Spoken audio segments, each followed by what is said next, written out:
কি করে বুঝবেন প্রেমে পড়েছেন? এই বিষয়গুলি লক্ষ্য করুন।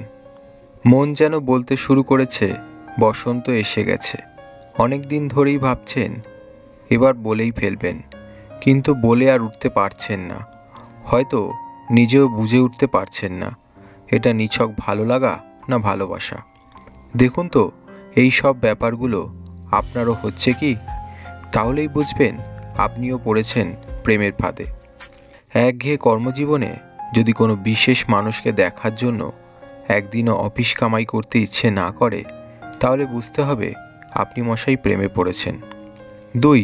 বসের বকুনি খেয়েও যদি কারো চোখে চোখ রাখলেই মন জুড়িয়ে যায়, তাহলে বুঝতে হবে আপনি হয়তো প্রেমে পড়েছেন। 3. একটা ফোন আপনার জীবনের সমস্ত খারাপ লাগা মুছিয়ে দিচ্ছে কি? ওই বিশেষ মানুষের ফোন এলে কি মুহূর্তেই সব অবসাদ, ক্লান্তি, একঘেয়েমি কেটে যাচ্ছে? তাহলে আপনি প্রেমে পড়েছেন। 4. অপর পক্ষের সবটাই যদি আপনার চোখে পারফেক্ট মনে হয়, তাহলে তো বুঝতে হবে আপনি প্রেমে পড়েছেনই। 5. যদি কারো সঙ্গে দেখা হওয়ার আনন্দে আপনি আপনার সবচেয়ে প্রিয় জামাটা পরে ফেলেন, তাহলে আর সেটা প্রেম না হয়ে যায় কোথায়? 6. একটা ফোনের SMS-এর শব্দে যদি আপনার মনে ভায়োলিন বাজে, তাহলে কি আর বলার অপেক্ষা রাখে আপনি প্রেমে পড়েছেন? 7.